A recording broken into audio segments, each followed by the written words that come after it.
que é uma vida de solteiro, uma vida celibatária ou ser eunuco? O que isso tudo significa? Quais são esses conceitos? E minha proposta hoje é que nós precisamos continuar falando sobre isso. Sim, precisamos falar sobre esse grupo de pessoas que estão aí na sociedade, que se apresentam na igreja, que não são casados, que já estão numa fase adulta, então esse vídeo é mais direcionado para essas pessoas nessa fase adulta e que não contraíram matrimônio. E aí minha proposta hoje é essa, nós temos que ainda falar um pouco sobre isso. Mas se você chegou aqui de paraquedas, quero me apresentar, meu nome é Alba, você está no canal há pouco tempo, sejam todos muito bem-vindos e gostaria já de pedir de cara que você se inscreva no canal, deixa like, compartilha. Isso fortalece o canal e nos ajuda a caminhar aqui e outras pessoas a ouvirem a respeito, né? Porque o mundo dos solteiros ele é bem grande. E no Instagram nós conseguimos ter mais ou menos um vislumbre disso. E eu tô fazendo esse vídeo porque algumas semanas atrás um pastor nacionalmente conhecido, ele postou lá uma coisa no Instagram dele falando, um texto, né, falando sobre quem não tivesse o dom de celibato deveria casar. E aí eu fui ler os comentários. O texto dele era bom, achei que tinha alguns erros. Achei alguns erros lá e tal. Né? Ele não é infalível, é uma bênção ele, mas não é infalível. E os comentários foram assim os mais interessantes do post foram os comentários. Teve alguém que falou assim: eu não tenho o dom de celibato e nem tenho o dom de achar alguém. O que eu faço, né? A pessoa quer casar, mas não acha, não consegue. E aí um monte de gente escrevendo a respeito dos solteiros, porque existe esse grupo na sociedade, esse grupo dentro das igrejas, e como a igreja vai lidar com essas pessoas, né?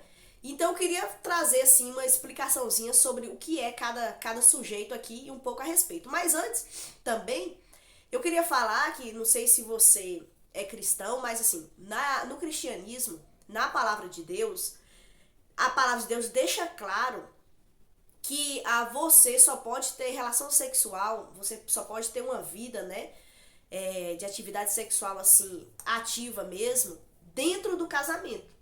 Então eu vou postar aqui uma série de versículos na Bíblia que diz que nós precisamos fugir da imoralidade sexual e de que a nossa vida ela pode ser de solteiro ou casado.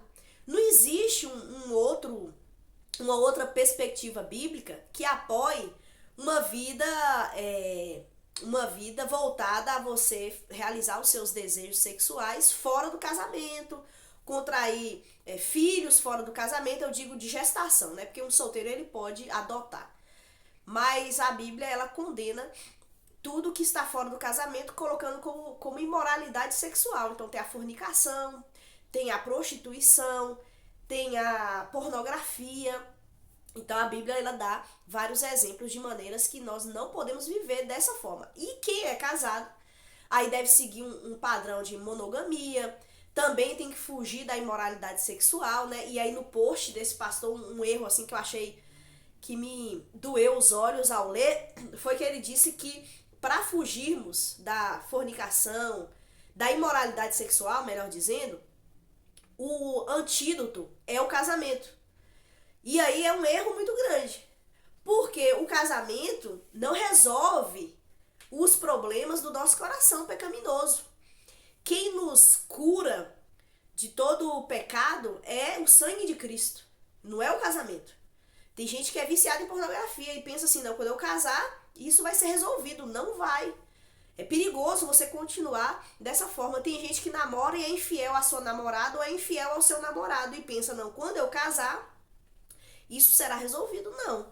Coração pecaminoso só se resolve com o sangue de Jesus, né? Então eu achei um erro lá no post dessa pessoa lá, desse pastor. Mas enfim, nós não somos infalíveis. A Bíblia realmente é nossa régua e nós precisamos andar de acordo com ela, mas nós acabamos falhando em algumas coisas que nós falamos ou escrevemos. Mas enfim, a Bíblia então deixa claro, desde Gênesis, o homem deixará pai e mãe, e unir-se a uma só mulher. E ali está falando realmente disso. De que o homem e a mulher têm que alcançar, antes de casar, uma independência emocional, minimamente uma independência financeira. Não é ser rico, mas é conseguir comprar uma casa ou alugar uma casa, sustentar uma família, né? Então precisa correr atrás dessas questões. Também uma independência emocional, né? Não viver aí apegados aos pais de tal maneira que haja uma dominação, mas ele tem que deixar aquele núcleo familiar que ele foi criado, ou ela foi criada, e agora eles estabelecerem, inaugurarem um outro núcleo familiar. Então há essa questão. E em Mateus 19, versículo 5, Jesus reafirma isso lá no seu discurso, falando, olha, o homem tem que deixar pai e mãe e unir-se a uma só mulher e formarem ali uma só carne. Então essa é a orientação de Deus para as nossas vidas, e esse é o plano de Deus antes do pecado. Antes do pecado vir ao mundo, tinha um quadro perfeito que Deus fez, a partir do qual todos os seres humanos deveriam entrar. Mas, por conta do pecado, entrou aí uma desordem no mundo. E hoje nós vemos alguns fatores. Por exemplo, tem gente que é celibatário. Não é pecado ser celibato, né? Ser celibatário. 1 Coríntios capítulo 7, Paulo vai falar sobre isso, que o celibato é um dom que Deus dá para algumas pessoas. E essas pessoas, elas são normais. Elas também podem ter desejos sexuais, vontade de casar talvez, e talvez até passou na sua cabeça um sonho ali algum dia de ser mãe, de ser pai, de constituir uma família, mas por um objetivo que é maior do que ele. Então essa pessoa decide abrir mão do privilégio de casar, consequentemente de ter uma vida sexual ativa, consequentemente de ter filhos de si, né? Gerados por você, que aí eu digo mais uma vez, a adoção pode acontecer, qualquer pessoa pode fazer uma coisa dessa que seria excelente. Mas a pessoa abre mão do matrimônio por um objetivo maior. Paulo fala que ele abriu mão, aí as pessoas acham que talvez Paulo era viúvo ou então não era casado, mas Paulo não, se ele era viúvo, ele não contraiu novamente um casamento porque ele quis se dedicar totalmente ao evangelho, à pregação do evangelho. Então isso é algo possível de acontecer ainda hoje, é uma bênção a pessoa ter essa convicção de que, olha, eu vou dedicar minha vida ao serviço do Senhor. E então não vou contrair matrimônio porque também lá diz, no capítulo 7, que quem é casado tem uma vida dedicada ao marido, ou o marido dedicado à esposa e à família, à criação de filhos, então ele vai ser dividido ali, não vai conseguir dar tanto de si no serviço. Então, assim, ser casado e ser solteiro não é pecado, é uma grande bênção. E o casamento é uma bênção, porque a Bíblia retrata o casamento como o relacionamento de Cristo com a igreja. E no final das contas, todos nós somos noiva do Cordeiro. Então, assim, é uma bênção você ser casado, é uma bênção você ser solteiro. E Paulo fala lá que ser celibatário é uma bênção. E ele até fala, se eu pudesse, eu faria de vocês todos celibatários para poder se envolver aí plenamente no serviço do Senhor. Então, o celibatário é esse. É alguém que escolhe abrir mão do casamento para abraçar um ministério, uma obra. Tem gente no mundo que não é cristã, que até escolhe não casar, não ter uma vida de matrimônio, para se dedicar à profissão, para se dedicar a um objetivo na sua vida. Mas o mundo acaba também, muitos vivendo a imoralidade, mas a Bíblia condena a imoralidade, como eu falei. Existe o eunuco, principalmente na época lá dos reis, né, na antiguidade. Existiam pessoas, acredito que hoje talvez não exista mais, mas existiam pessoas que elas eram, por conta do serviço que elas iam prestar ao rei, elas eram emasculadas, elas eram castradas, né? Era principalmente os homens que iam cuidar de um harém, que iam cuidar das concubinas do rei. Então esse homem, ele era emasculado para que ele não pudesse ter relação sexual com ninguém. Então, de uma forma física e química, uma pessoa pode ser castrada e aí ela não vai conseguir contrair um casamento e ter uma vida realmente ali saudável no casamento, porque ela não vai ter essa condição para isso. Então existia esse tipo de pessoas. Em Mateus capítulo 19, Jesus fala sobre isso, que alguns foram emasculados, foram feitos eunucos, e outros se fizeram eunucos por conta de algum motivo, né? Então existem esse grupo de pessoas, que eu acho que hoje já não deve existir, né, tanto, ou sei lá, acho que não existe não, né? Ou então em algum lugar por aí, pode ser que sim. E tem o solteiro. Cheguei aqui no nosso grupo. No nosso grupo. Solteiro é aquele que não é nem eunuco. Então, assim, fisicamente tá tudo ok com ele, com ela. E também não é celibatário. Não abriu mão do casamento e não sonha mais com ser mãe, com ser esposa, com ser marido e ter filhos. Essa pessoa não é celibatária. Ela acredita que ela não tem o dom para isso.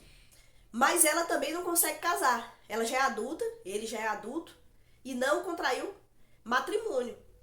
E existe esse grupo em todos os países, em todas as igrejas, seja um número pequeno ou grande no local, mas existe esse grupo. Tem até um congresso em Águas de Lindóia, promovido pela Fiel, eu acho, que é para os solteiros mais velhos irem para esse congresso, né, aprender lá.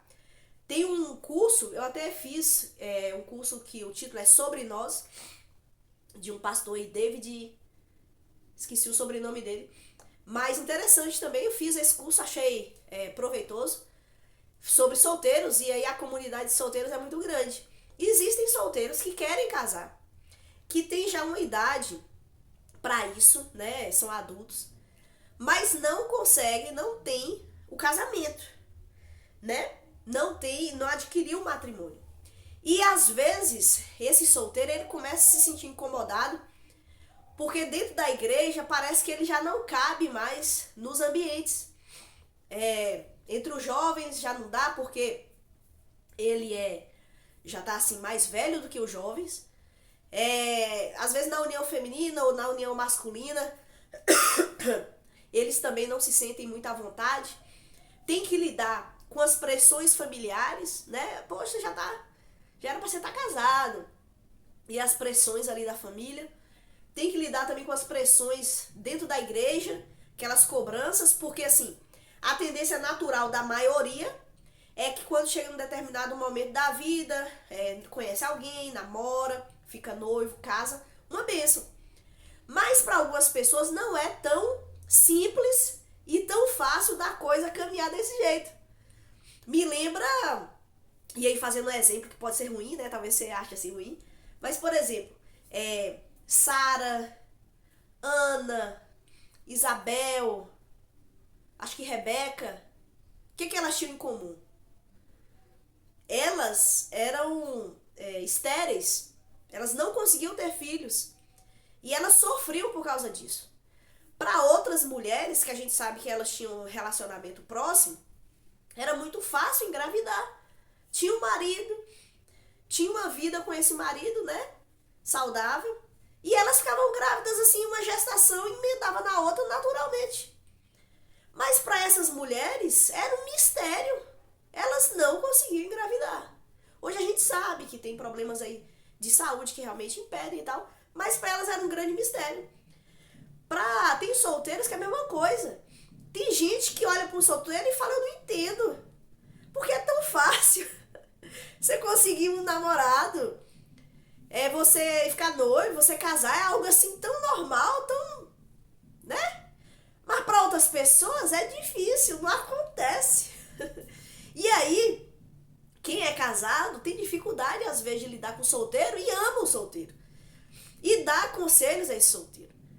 Mas tem essa dificuldade. Outro problema que nós temos é que nós, como seres humanos, nós temos a tendência de simplificar muito as coisas e de reduzir as pessoas àquilo que elas têm e aquilo que elas não têm, né? Ou reduz a pessoa à sua profissão. Quem é você? Ah, eu sou um médico.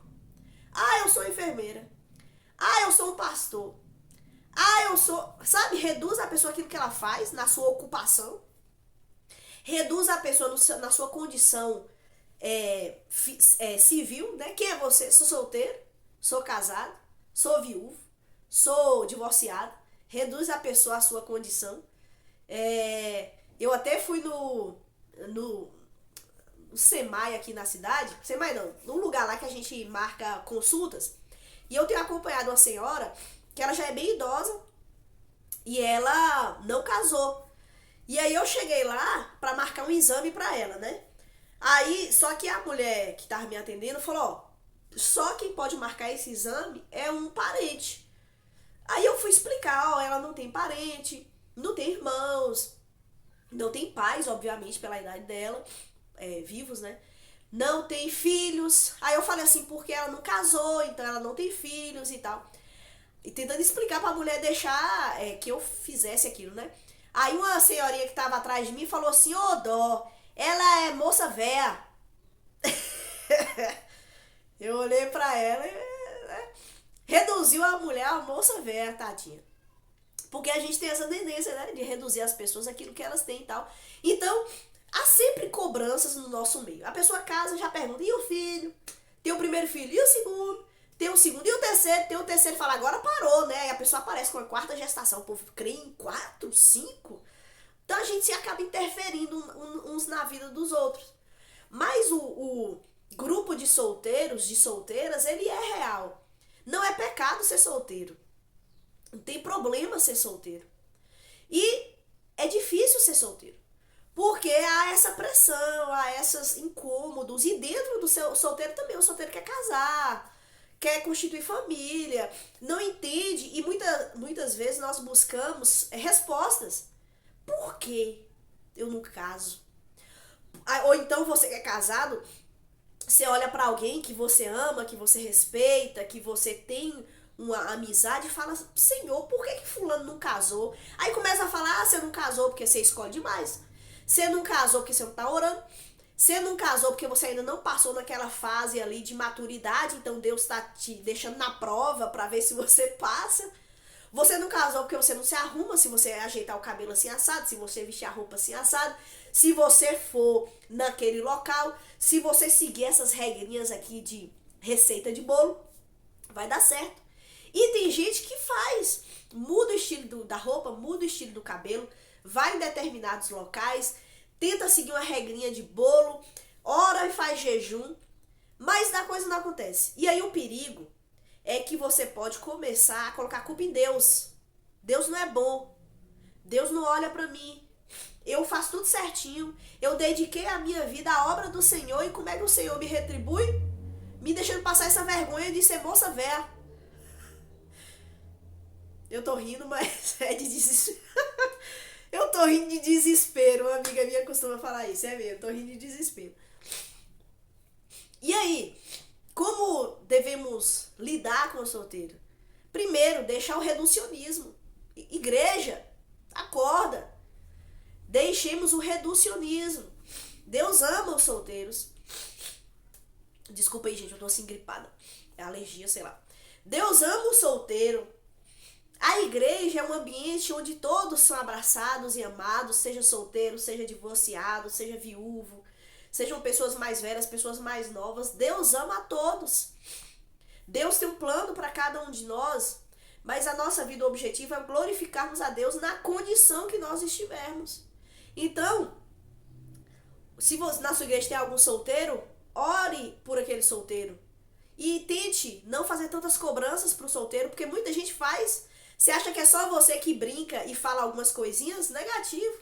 Às vezes o solteiro entra na porta da igreja, começa a ouvir piadinha, até chegar lá dentro e na saída. Várias pessoas. Então, já que essa pessoa solteira e solteiro vai ouvir já algumas coisas, então segura sua língua.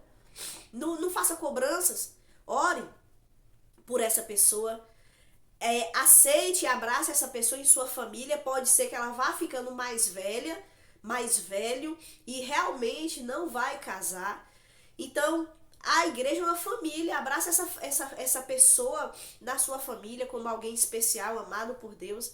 Às vezes essa pessoa não tem parentes próximos e realmente precisa de um apoio familiar. E aí, para encerrar, para não ficar muito longo, eu queria trazer 6 conselhos aos solteiros. 6. E provavelmente, talvez eu faça outros vídeos ainda para solteiros, né? E para igreja, para casados. 6 conselhos para os solteiros. Primeiro, leia 1 Coríntios 7. Aí você fala, mas eu não quero ser celibatário. Mas lá Paulo deixa claro que já que nós somos solteiros, teoricamente temos um pouco mais de tempo, né? Nós vivemos nessa modernidade aí com muito trabalho e correrias, mas a igreja foi o local que Deus nos colocou. E como solteiros, a palavra de Deus diz que nós precisamos então dedicar o tempo que nós dedicaríamos à nossa família, dedicarmos ao Senhor e à sua obra. E na igreja nós somos consolados, ou confortados. Na igreja nós temos um objetivo de vida que perpassa a eternidade. Então Paulo deixa claro, olha, você é solteiro, se dedique às coisas do Senhor. Se você é solteiro, se você é solteira, se alegre, porque você tem mais tempo para dedicar à obra do Senhor, uma obra que vai reverberar na eternidade. Olha só que alegria. Nós somos privilegiados. Eu e você que talvez está me achando é solteiro, você é privilegiada. Dedique-se à obra do Senhor.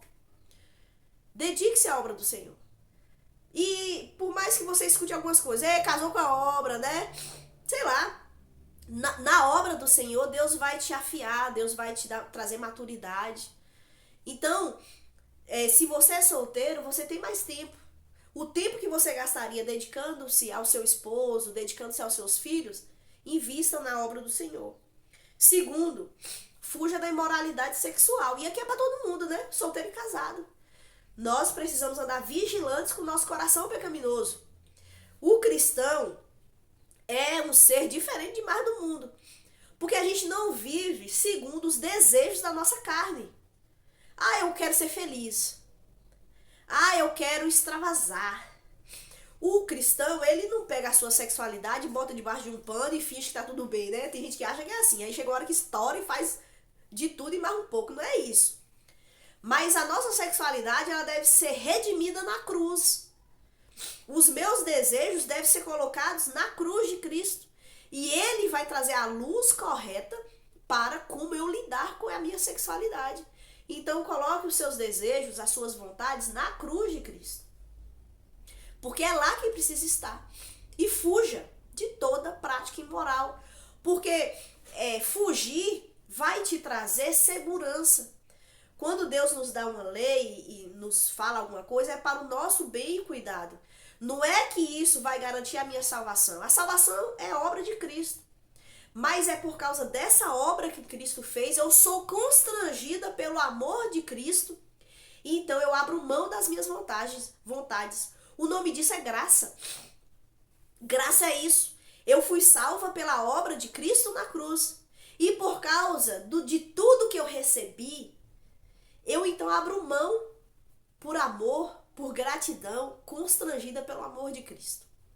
Terceiro, seu estado civil não lhe define. Eu falei bastante, né, sobre esse reducionismo. Nós nos reduzimos. Quem eu sou? Fala da profissão, sou um grande empresário, tenho 2 empresas. Você não é isso. Eu sou médico, ganho, a bufunfa. Você não é isso. Nós somos filhos de Deus. O que nos define é nossa identidade em Cristo Jesus. Quando a gente ultrapassar aqui a linha divisória entre este mundo e o outro, o que vai te definir é sua profissão? É com quem você foi casado? É com quem você foi mãe de quem? Ou quem foram seus pais? É seu estado civil? Não. O que nos define é Cristo. A nossa identidade é Cristo. Porque a palavra de Deus também fala que diante de Cristo não há judeu nem grego, nem homem, nem mulher, nem rico, nem pobre, nem escravo, nem livre. Todos nós somos um em Cristo. Então, nossa identidade está em Cristo. Segundo, lide com a falta. Tem gente também que tenta encobrir e fingir que está tudo bem. Se não está tudo bem, não está. Há na Bíblia aquele livro de Lamentações. O profeta chegou um tempo que ele teve que lamentar. Tudo tem um tempo certo e às vezes, se vê um lamento, lamente, chore diante de Deus. Porque é diante dele que nós precisamos chorar a falta. Deus viu que não era bom que o homem estivesse só. Existia uma falta que Deus deixou ali. E que a mulher supriu aquela necessidade. O solteiro tem uma falta. Seria bom, seria ótimo se tivesse um esposo, se tivesse uma esposa, se tivesse alguém ali com você. Não tem, tem esse buraco. E o que eu vou fazer com esse buraco? Vou levar para a cruz. Não é viver fingindo que tá tudo bem, às vezes não tá. Mas é levar sempre para a cruz. Porque é na cruz que eu vou aprender a viver com a falta. É na cruz que eu vou aprender a desenvolver a gratidão. É na cruz que eu vou aprender a viver com Cristo, que me satisfaz, apesar de ter algumas faltas na minha vida. Qual vida que não tem falta de nada? Nós temos buracos, nós temos faltas. Mas eu vou botar o que nesse buraco? Nessa falta. Eu vou botar Cristo. Porque Cristo se importa comigo. Cristo sabe o que me faz falta. Então eu vou levar para a cruz. Aprenda a lidar com a falta na cruz de Cristo. Quinto, fuja do vitimismo e da autocomiseração. Porque aí também já é um outro lado. A pessoa fala, poxa, minha igreja também só fala de casamento. Meu pastor não sabe que há um grupo aqui de solteiros mais velhos e ele só fala de casamento. Minha igreja não dá atenção pra gente. Fuja do vitimismo, fuja da autocomiseração. Fuja disso. É muito fácil a gente se colocar sempre como vítima. Tadinho de mim. O meu pastor, a minha igreja, os meus amigos, a minha família. Fuja disso, porque isso é um beco sem saída. Isso vai te afastar, às vezes, da igreja.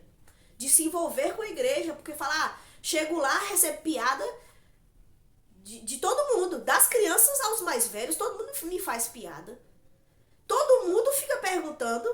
Todo mundo fica falando, corta o cabelo, deixa o cabelo crescer, alisa o cabelo, cacheia o cabelo, muda a roupa, muda não sei o que, vai não sei aonde. Todo mundo fica interferindo na minha vida. Sabe de uma? Tchau pra vocês. Não é assim. O solteiro vai ter que andar mais uma milha. Vai ter que exercitar a paciência. Vai ter que exercitar o domínio próprio. O solteiro, eu sinto muito. Mas você vai ter que se esforçar mais ainda. De amar aquelas pessoas que ficam no seu pé. De orar por elas. De orar pelo seu pastor. Pela liderança da sua igreja. Que não promove nada. Que nunca fala a respeito dos solteiros. Só fala na chacota e na brincadeira. Você vai ter que ter mais paciência com essas pessoas. Com as pessoas que acham que você tá numa rodoviária esperando a vida começar quando casar. Você vai ter que ter paciência com essa pessoa. Não existe essa rodoviária. Há pessoas casadas e há pessoas solteiras. Vai morrer solteiro. E sua igreja não entende que existe esse grupo. E esse grupo não é necessariamente que vai casar, porque pode ser que não vá. Sua igreja não tem esse entendimento. O que você deve fazer? Ter paciência. Ter paciência. E aí vem meu último ponto. Meu último conselho. Olhe para Jesus. Eu e você precisamos olhar para Jesus. Se a gente olhar para os crentes, a gente fica até revoltado. Fala, poxa, é crente. A gente fica chateado. A gente quer chutar o pau da barraca e falar tchau para vocês. Se a gente olhar para os crentes. A gente desanima. Se a gente olhar para nossa família, a gente também desanima. Fala, poxa, vivo aqui com esse povo e só recebo isso. Pressão, crítica, conselhos, né? Já falando idiotas, mas não sei se eu posso falar. Tô no meu canal, né? Talvez, mas não quero ofender ninguém. Se você olhar pra você também, você desanima, você desespera. Você começa a ver um monte de coisa e fala, realmente. Nós precisamos olhar pra Cristo. Olhando para Cristo, nós recebemos os óculos de Cristo. E agora nós conseguimos olhar para a vida a partir dele. Então nós vamos ter misericórdia. Nós vamos ter graça para com as pessoas. Nós vamos conseguir lidar com as nossas emoções, a depender do mês aí, do dia do mês, né? Mulher ainda tem essas reviravoltas hormonais, que tem dia que você tá... Alguém pode falar qualquer coisa pra você e você... E tem dia que a pessoa fala e você já sai dali chorando com aqui, ó, um nó na garganta, chorando, desesperada e triste. Olhe pra Jesus. Jesus nos ama. Jesus nos aceita. Jesus não tem problema nenhum com quem é solteiro. Jesus não tem problema nenhum com quem é casado. Jesus ama as pessoas. Jesus entende a nossa complexidade. Jesus sabe do nosso coração e Jesus deseja transformar o nosso coração. E aí ele vai usar as situações da nossa vida para nos lapidar e para nos fazer glorificar a Deus. Então olhe para Jesus. Olhe para Jesus. Olhando para Jesus, você vai conseguir lidar com a sua igreja, com o seu pastor, com a sua família, com você mesma, principalmente. Com as convulsões e erupções do seu coração, você vai conseguir lidar com você, com os seus desejos, com as quedas que você toma na questão da imoralidade. De repente você cai em algumas coisas. Você vai conseguir lidar e vai conseguir pedir a Deus graça para você vencer isso que está te destruindo. Olhe para Jesus, solteiros e solteiras. E que Deus nos dê graça, né?